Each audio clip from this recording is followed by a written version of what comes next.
भूतिया साया। रवि सिर्फ 6 साल का था। वह अपने मम्मी पापा के साथ शहर के बाहरी इलाके में एक पुराने घर में रहता था।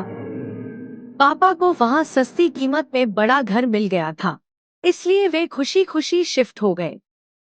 लेकिन रवि को यह घर शुरू से ही अजीब लगता था। पहली ही रात जब सब सो रहे थे, रवि को लगा कि कोई उसके कमरे के दरवाजे के पास खड़ा है। हल्की हल्की परछाई दिख रही थी। उसने डर के मारे आंखें बंद कर ली। सुबह जब उसने मम्मी से बताया तो उन्होंने कहा, बेटा, ये तुम्हारा वहम है। नया घर है ना, इसलिए ऐसा लग रहा होगा।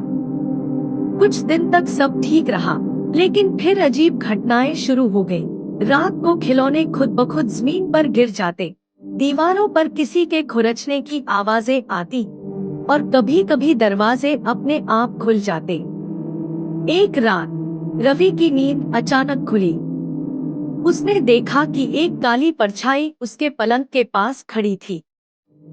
वह चीखने ही वाला था कि उस परछाई ने धीरे धीरे अपना चेहरा आगे किया। वह एक औरत थी, लेकिन उसकी आंखें कोयले की तरह काली थी। चेहरा इतना सफेद जैसे किसी ने सारा खून निकाल लिया हो। रवि जोर से चिल्लाए। मम्मी पापा दौड़ कर आए, लेकिन जैसे ही वे कमरे में घुसे, वह औरत गायब हो गई। क्या हुआ बेटा? पापा ने घबराकर पूछा। रवि रोते हुए बोला, वो औरत, वो यहाँ थी। अब मम्मी पापा को समझ आ गया कि कुछ तो गड़बड़ है। अगले दिन पापा ने पड़ोसियों से इस घर के बारे में पूछा। जो जवाब मिला वह रोंगटे खड़े कर देने वाला था। यहाँ पहले एक औरत अपने बेटे के साथ रहती थी, लेकिन एक हादसे में उसका बेटा मर गया।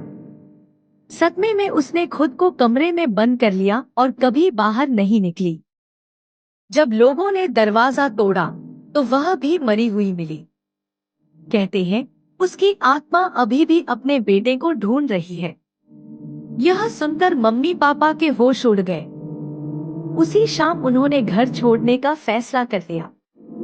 लेकिन जब वे रवि को तैयार कर रहे थे, तभी अचानक कमरे में ठंडी हवा चलने लगी। दरवाजे खुद ब खुद बंद हो गए और तभी रवि ने सुना, रवि, मत जाओ, मेरा बेटा मत जाओ। दरवाजा किसी ने जोर से खटखटाया।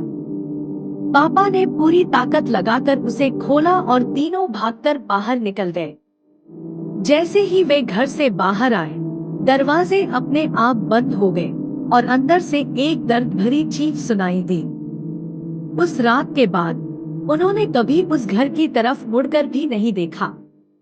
लेकिन कभी कभी रात में रवि को अब भी वही आवाज सुनाई देती थी, रवि,